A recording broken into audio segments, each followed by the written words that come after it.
Kau bilang kau menang debat lawan domba yang sesat. Kau bilang banyak yang tobat. Jadi kekecewaan orang terhadap Pancasila karena tidak berhasil mengentaskan. Karena pada kenyataannya Pancasila ini hanya teori, saudara. Tidak pernah, sejak zaman Soekarno sekalipun, saudara, itu tidak pernah didaratkan, tidak pernah dipraktekkan Pancasila itu.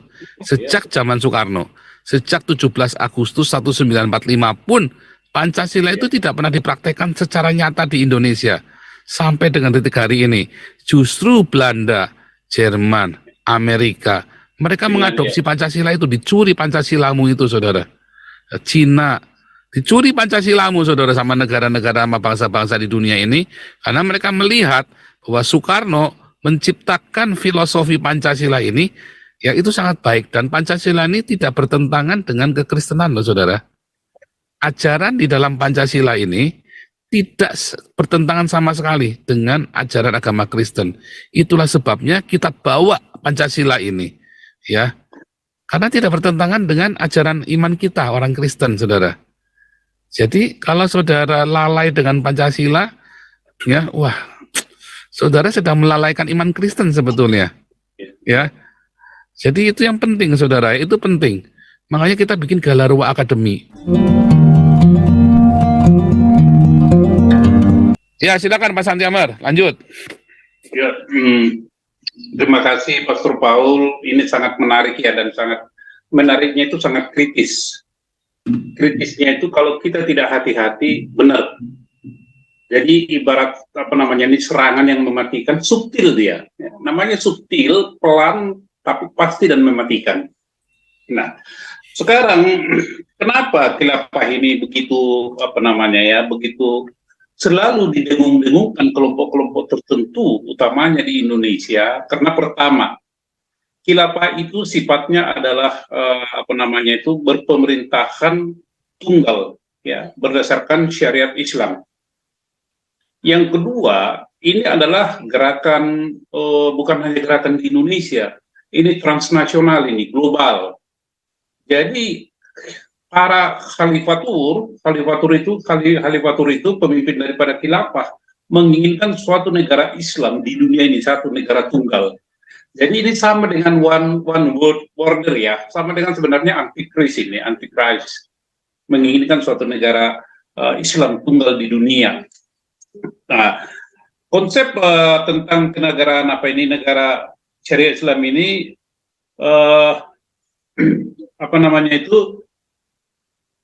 adanya keadilan, ya, berdasarkan syariat Islam itu tadi. Tetapi faktanya yang kita lihat adalah, yang kita lihat itu tidak seperti yang mereka bayangkan. Mereka itu maksud saya adalah para khilafah atau khalifatur ini.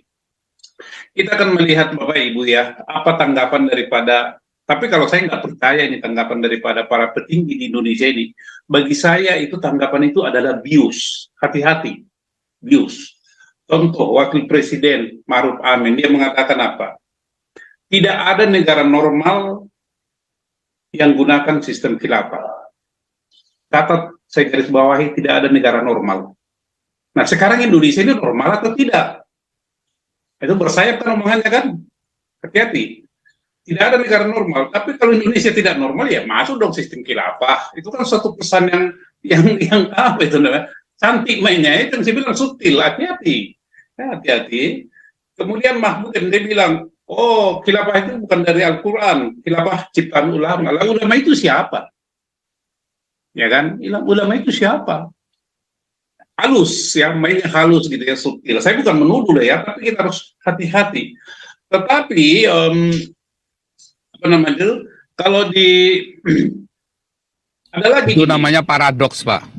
Ya, paradoks, tapi ya, seakan-akan dia menolak, tapi sebenarnya dia sedang mengiyakan loh, Pak. Nah, ya kan? Saya katakan subtil dia. Ya, kalau kita Kristen itu ngerti subtil itu, sama seperti dosa kan, nikmat itu subtil. Nah, ada lagi dia bilang begini paradigmanya. Oh, konsep negara khilafah itu tidak semua harus beragama Islam. Tidak semua harus beragama Islam. Nah, ini Jadi kita harus waspadai statement-statement begini, ya. Dan yang teranyar atau terbaru mengatakan, oh, sistem khilafah itu tidak merubah negara Pancasila, tetap negara Pancasila. Iya, bajunya Pancasila, tetapi isinya khilafah, gitu ya. Isinya khilafah. Oh, MPR, tapi lain nanti isinya prakteknya. Nah, sekarang di mana sih negara yang menganut khilafah ini? Negara mana di dunia? Yang ada itu adalah cuma Irak sama Suriah. Itu saja yang menganut, ya. Di Arab Saudi sendiri, ya, Raja Salman itu mengatakan bahwa memberlakukan hukum pantun bagi pendakwah ideologi khilafah. Bagi mereka itu adalah aliran sesat, ya, dan menghambat modernisasi. Ya, pernyataan daripada Raja Arab Muhammad bin Salman ini netral, saya pikir ini yang harus kita dengar. Kalau kita sih pasti dengar lah, ya, sahabat-sahabat kita yang banyak di sana itu yang harus mendengar itu. Nah, jadi yang harus kita waspadai adalah itu tadi statement-statement. Yang kedua, mereka ini bisa dipakai sebagai kuda tunggangan atau kuda Troya, ya, dari kekuatan-kekuatan di luar sana. Nah, kalau kita tidak menyadari ini, ya, sama seperti misalnya yang terjadi di Libya, bagaimana Muammar Gaddafi, presiden yang bergaya untuk mensejahterakan rakyatnya, diagung-agungkan, tetapi pada akhirnya dia dibunuh oleh rakyatnya sendiri juga. Dan sekarang Libya itu jatuh dalam jurang kemiskinan yang luar biasa. Nah, one world government ini atau satu pemerintahan dunia yang berdasarkan khilafah atau syariat Islam ini kan menarik bagi semua orang ini, termasuk bagi para petualang-petualang atau bangsa-bangsa petualang politik. Jadi sangat kritis bagi kita, ya teman-teman, 2023 ini akhir.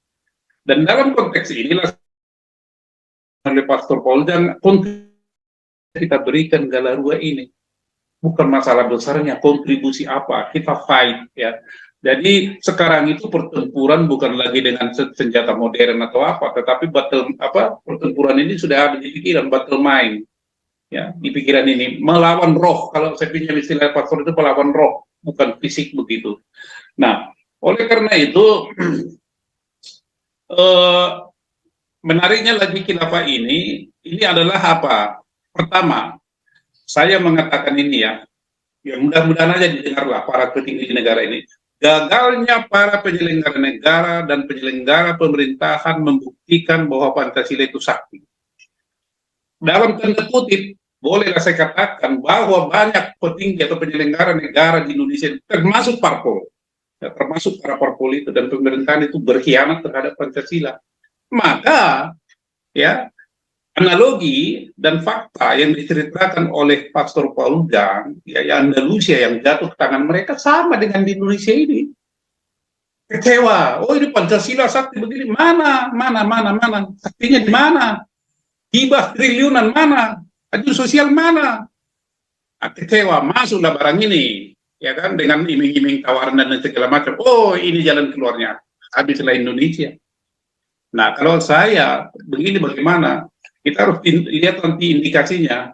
Kalau indikasinya sudah merah atau sudah kuning, ya siap-siap aja minta merdeka aja. Kalau saya ya, merdeka aja Jakarta Pusat, karena Anda sudah gagal, pemerintah penyelenggara negara gagal membuktikan Pancasila itu sakti, gagal melaksanakan pembukaan Undang-Undang Dasar 1945. Jadi sorry, Anda tidak mampu, kami pisah aja. Daripada khilafah menggorok leher, kan? Begitu, itu dulu tanggapan dari saya, teman-temannya dan Bapak Ibu. Kalau saya bicara radikal, saya bertanggung jawab terhadap omongan saya. Saya berdasarkan fakta dan hukum. Ya, hukum itu peraturan perundang-undangan. Saya selalu berpatokan kepada apa? Satu, kalau kita dari firman Tuhan bilang apa? Hendaklah engkau berpegang teguh kepada peraturan dan ketetapan-ketetapanku, maka hidupmu akan baik-baik. Itu secara rohani. Nah, secara jasmani apa? Peraturan perundang-undangan. Kita pegang itu. Itu kan aplikasinya begitu, implementasinya. Tidak seorang pun di Indonesia ini, penduduknya atau warga negara Indonesianya, yang sedang melaksanakan perintah atau amanah undang-undang bisa ditangkap, tidak bisa.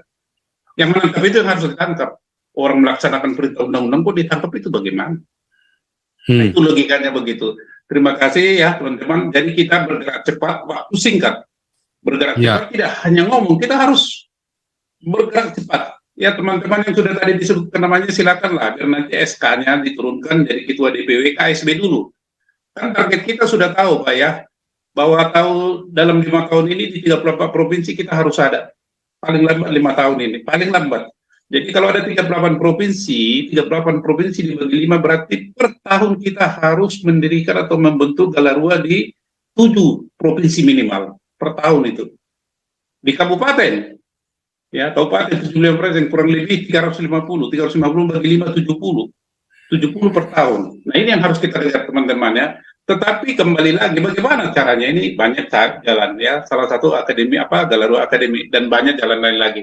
Yang penting militansi nasionalisme daripada Bapak Ibu yang paling menentukan. Negara Indonesia jangan disebut harga mati ya, negara Indonesia itu harus langgeng sesuai dengan kehendak yang Maha Kuasa.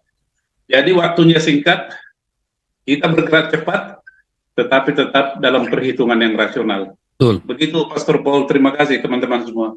Nambah dikit ya, tadi bagus ya.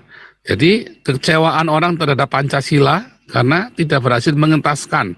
Karena pada kenyataannya Pancasila ini hanya teori, saudara. Tidak pernah, sejak zaman Soekarno sekalipun, saudara, itu tidak pernah didaratkan, tidak pernah dipraktekkan Pancasila itu. Sejak zaman Soekarno. Sejak 17 Agustus 1945 pun Pancasila itu tidak pernah dipraktekkan secara nyata di Indonesia. Sampai dengan detik hari ini. Justru Belanda, Jerman, Amerika, mereka mengadopsi Pancasila itu, dicuri Pancasilamu itu, saudara. Cina, dicuri Pancasilamu, saudara, sama negara-negara, sama bangsa-bangsa di dunia ini. Karena mereka melihat bahwa Soekarno menciptakan filosofi Pancasila ini, ya itu sangat baik, dan Pancasila ini tidak bertentangan dengan kekristenan loh saudara. Ajaran di dalam Pancasila ini tidak bertentangan sama sekali dengan ajaran agama Kristen. Itulah sebabnya kita bawa Pancasila ini, ya, karena tidak bertentangan dengan ajaran iman kita orang Kristen, saudara. Jadi kalau saudara lalai dengan Pancasila, ya, wah, saudara sedang melalaikan iman Kristen sebetulnya, ya. Jadi itu yang penting, saudara, itu penting. Makanya kita bikin Galarua Akademi. Galarua lengkapnya itu Galarua ya Akademi Pancasila, saudara, ya kan? Akademi untuk Pancasila, ya kan? Ya, Raja Uti, penasehat Galarua, luar biasa. Oke, siap.